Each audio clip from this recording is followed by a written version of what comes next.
Donc, comme je le disais, sans transition, voici les titres que j'avais mis de côté. Python vient de recevoir un coup de pouce de la part de Meta.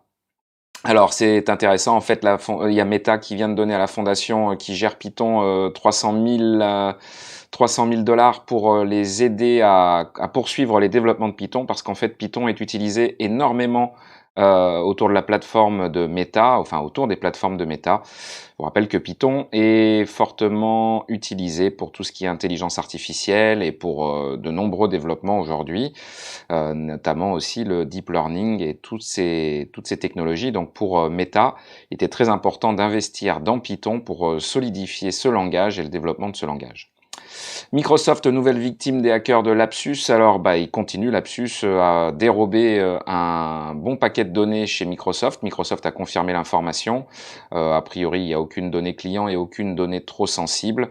Néanmoins, il y a les codes sources de Teams, je crois, qui se promènent maintenant dans la nature. Alors, c'est peut-être pas Teams, c'est peut-être un autre. Enfin bon, il y a des codes sources qui se baladent. Zoom ouvre la porte aux réunions déguisées pour séduire un nouveau public. Alors désormais, avec Zoom, on peut se mettre un avatar à la place du visage. C'est pour rendre les réunions un peu plus amusantes. Alors si jamais vous voulez tester ça en direct, là, normalement, si vous avez la dernière version du client Zoom que nous utilisons pour cette réunion, vous pouvez cliquez sur les paramètres vidéo et normalement vous avez une nouvelle section avatar qui vous permet de vous déguiser avec une tête de lion ou une tête de ce que vous voulez. Alex et Fabien, je vous laisse tester ça si vous voulez pendant que je poursuis. Sandbox AQ, spin-off d'Alphabet, donc en fait c'était une filiale de Alphabet, donc Google, qui donc trouve aujourd'hui sa pseudo-indépendance. Google va permettre à cette entité du groupe Alphabet, qui est dédiée à la recherche en informatique quantique, de vivre de manière autonome. Mais néanmoins, Google, enfin Alphabet, poursuit sa recherche de son côté dans l'informatique quantique, notamment pour prévoir l'avenir en termes de sécurité, parce que je vous le rappelle, l'informatique quantique qui se développe énormément, le premier problème, entre guillemets, que cela va poser, c'est que tout simplement, cela va mettre en péril les certificats et tout ce qui est sécurité, puisque ça pourrait être potentiellement cassé en très peu de temps. Ensuite, nous avons, dans les articles que j'ai mis de côté, nous avons... Ah oui, mince, excusez-moi. Hop. Nous avons Twitter qui ajoute une option pour créer des gifs depuis un iPhone. Alors, ça vous permet en fait d'enregistrer... Oh, excellent, Fabien. C'est très surprenant. Attends, Fabien, ces lunettes te vont magnifiquement bien. Et ça, c'est l'ancienne fonctionnalité, donc moi, je n'ai pas trouvé. Je ne dois pas avoir la bonne version. D'accord. Donc Twitter ajoute une option pour créer des gifs sur iPhone, c'est-à-dire que vous allez pouvoir enregistrer des vidéos, mais au format gif. Bon, c'est une vraie révolution, mais voilà, en tout cas, Twitter a apporté cette nouveauté aux possesseurs d'iPhone. 5 choses à savoir pour rendre les développeurs heureux au travail. C'est une enquête de ZDNet. Je ne sais plus avec qui ils ont fait cette enquête, mais en tout cas, donc, on nous dit que ce qui motive les développeurs au travail, c'est de se sentir avant tout utile et d'avoir une très bonne rémunération.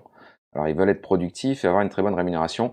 Je ne suis pas sûr que ce soit réservé qu'aux développeurs, ce sentiment d'être utile et d'être rémunéré correctement. Bon, on y découvre aussi que ils veulent aussi pouvoir être libres sur l'organisation de leur temps de travail et profiter du télétravail, hein, évidemment. Nous avons un autre article de ZDNet, comment Ecovadis a préparé son passage au travail hybride. Dans cet article, on nous parle de cette société Ecovadis qui donc qui est une société spécialisée dans des solutions pour le RSE et qui a énormément de clients à travers le monde. Ecovadis a pris le virage du travail hybride en permettant à ses collaborateurs de télétravailler et de venir sur site quand ils le veulent, sans contraintes spécifiques de 2 jours, 3 jours. Il les laisse libres. Alors, il n'y a pas que Ecovadis qui a fait ça, puisque de mon côté, je connais d'autres entreprises comme le groupe Bell, qui est assez ouvert sur ces sujets et qui a pris le parti de faire confiance aux collaborateurs et pas leur imposer impérativement de venir sur site quand on peut estimer que ça n'est pas vraiment nécessaire, si ce n'est faire perdre du temps de trajet. Mais bon, ça c'est un débat qu'on pourra avoir après. Avec Django, la Banque Postale se lance dans le paiement fractionné. Donc la Banque Postale va permettre aux e-commerçants de proposer des paiements en plusieurs fois, le fameux acheter maintenant, payer plus tard. Donc la Banque Postale a lancé une filiale pour permettre aux e-commerçants de mettre leur solution en place. Je vous rappelle que PayPal permet aussi les paiements en x4 sans frais, indépendamment d'une intégration par les commerçants. Hein. Si vous avez un compte PayPal et en fonction des paiements que vous allez vouloir faire, PayPal vous propose des paiements en plusieurs fois sans frais. Django, c'est les deux. Hein. C'est le différé et le plusieurs fois sans frais. Enfin, ou avec frais même d'ailleurs. Tout à fait. Je ne sais pas si ça peut s'appliquer dans l'immobilier par contre. Hein. Vu les montants en jeu, ça me paraît compliqué, mais pourquoi pas. C'est un jour pour les loyers. Quelles sont les grandes tendances social médias de 2022? Encore un nouvel article qui nous dit quelles sont les tendances d'après eux. Pourquoi et comment passer à GA4? Alors, c'est la nouvelle version de Google Analytics. Enfin, nouvelle version, elle est déjà disponible depuis un petit moment, mais Google va pousser vers cette version en annonçant que Google Analytics, qui est le plus utilisé aujourd'hui, va cesser de fonctionner en 2023, en juillet 2023. À la place, Google pousse donc vers sa solution de dernière génération, hein, qui est donc disponible depuis un petit moment, et qui est plus conforme au RGPD et aux recommandations donc de la CNIL. Donc Google forcément qui a été épinglé ces derniers temps, et on le rappelle, la CNIL qui continue de sanctionner des entreprises qui utilisent Google Analytics. Eh bien, GA4 est une réponse pour pouvoir poursuivre les analyses de fréquentation des sites en restant conforme aux recommandations du RGPD. Donc il va falloir y passer, c'est une information importante, il va falloir y passer. Simplement, beaucoup de gens râlent parce que tout change avec cette interface. Comment réussir à allier entrepreneuriat et écologie? Dans cet article, on nous explique que les entreprises continuent d'investir dans des actions écologiques, mais attention parce que dans cet article, ça n'est pas précisé, j'ai été un peu déçu. Attention parce que beaucoup d'entreprises aujourd'hui plantent des arbres, par exemple, pour agir pour l'environnement. Donc, elles participent à la reforestation, ou à la forestation tout court.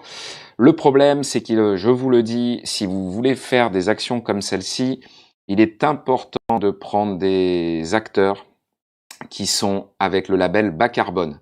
Car aujourd'hui, beaucoup d'entreprises et d'associations vous proposent de contribuer à la reforestation, mais elles ne font pas ça forcément de manière, entre guillemets, intelligente, c'est-à-dire que ça peut être fait de manière non intelligente, donc, et par exemple, on a vu un cas où des gens ont replanté des lauriers roses, simplement ils ne les ont pas plantés au bon endroit. Résultat des courses, en replantant leurs lauriers de partout, ce qu'ils ont fait, c'est qu'ils ont pollué des sources, puisque je vous rappelle que le laurier rose est toxique, et ils ont réussi à polluer des sources qui passaient par là, et ça c'est bien dommage. Donc le ministère de l'écologie a mis un label qui s'appelle le label bas carbone, et si vous passez par des acteurs de reforestation, assurez-vous qu'ils ont ce label, parce que ça veut dire qu'ils font les choses avec précaution. Quelle place pour le numérique dans les programmes des candidats à la présidentielle? Alors on nous explique un petit peu ce que les candidats, justement, proposent au niveau du numérique, et on le voit dans cet article, il n'y a pas grand-chose d'exceptionnel. Celui qui est le plus en avance, c'est éventuellement Mélenchon, qui est très au courant des nouvelles technologies, en tout cas par rapport aux autres candidats. C'est celui qui est le plus compétent, entre guillemets, vraiment entre guillemets. Dans cet article, Emmanuel Macron n'avait pas encore fait de déclaration sur son programme par rapport au numérique. Il en a fait récemment. On le verra par la suite dans les articles que j'ai mis de côté. Et on verra surtout que c'est pas génial parce que Emmanuel Macron a parlé d'un métaverse européen. Alors, métaverse européen, c'est bien joli, mais pour Emmanuel Macron, le métaverse européen, c'est pour protéger l'art, les artistes. Alors, j'ai pas très bien compris le rapport. Cédric O a ensuite voulu préciser que c'était avant tout pour le développement, pour soutenir le développement des moteurs 3D. Alors, je suis pas sûr qu'ils aient bien compris ce qu'impliquait le métaverse en résumant ça à simplement ces petites choses. Bon, je poursuis. On y reviendra si tu veux après. Cet événement. Pour être exhaustif, il y avait aussi les droits d'auteur, c'est pour ça. Oui, tout à Pour fait. Oui, les oui. artistes. Voilà. Oui, tout à fait.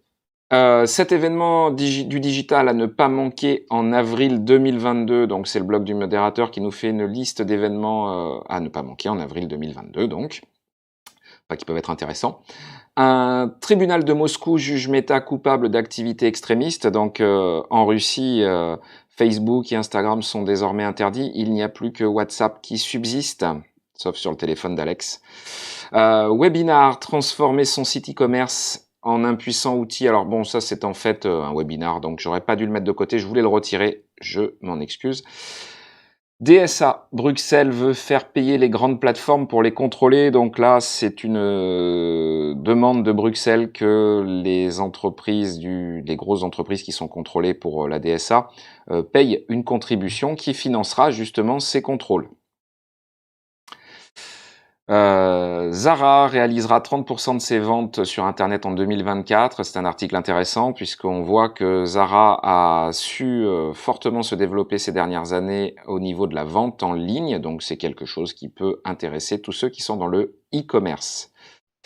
Voilà, ça c'était l'article dont je vous avais parlé. Pour Emmanuel Macron, il est absolument essentiel de créer un métaverse européen. Moi, j'ai quand même l'impression qu'ils sont pas trop sûrs de ce dont ils parlent, mais bon, ça n'est pas grave. En même temps, aujourd'hui, le métaverse, on le sait, c'est quelque chose dont tout le monde parle sous l'impulsion de Meta, hein, Facebook qui s'est renommé en Meta justement pour faire écho au métaverse qu'ils imaginaient être un monde dont ils seraient les principaux créateurs. Simplement, le métaverse, aujourd'hui, il n'y aura pas que celui de Facebook, mais il y a déjà celui de Roblox, il y a Microsoft qui prépare le sien, et donc il va y avoir plusieurs acteurs qui veulent proposer des métaverses et non pas un métaverse. La CNIL irlandaise épinglée pour son inaction vis-à-vis de Google. Donc, bon, on apprend que la CNIL irlandaise est accusée de ne pas traiter les dossiers assez rapidement. OVH Cloud attaque Microsoft en justice pour abus de position dominante sur le marché du cloud. Et donc OVH estime que Microsoft privilégie ses produits. Et ça, personnellement, je n'en ai aucun doute. Et donc ils intentent une action contre Microsoft à ce sujet. Donc ça, on l'a vu juste avant avec GA4 Google Analytics, les propriétés UA vont cesser de fonctionner en juillet 2023. Et enfin, bienvenue dans le Metaverse Continuum, et voici comment y concourir. Donc c'est un dossier de Accenture qui souhaite justement tenter d'uniformiser ce qui sera le Metaverse. Et dans cet article, en tout cas, Accenture estime qu'on ne peut pas négliger le métaverse, c'est que toutes les entreprises ont intérêt de s'y intéresser dès à présent, quel que soit leur secteur d'activité. Le métaverse se développe beaucoup plus vite qu'Internet quand Internet a débarqué. Et pour Accenture, le métaverse aura la même importance demain que Internet aujourd'hui. Simplement, comme à l'époque, attention aux entreprises qui loupent le virage. Voilà, messieurs, pour ma sélection d'articles. En plus, j'estimais que cette sélection était vraiment pas mal, mais du coup, comme on a eu ces problèmes techniques, malheureusement, nous n'aurons pas beaucoup de temps, et c'est bien dommage, mais un jour, on arrivera à faire quelque chose de totalement parfait. En même temps, être parfait, n'est-ce pas, finalement, être triste, hein? C'est bien de ne pas être parfait.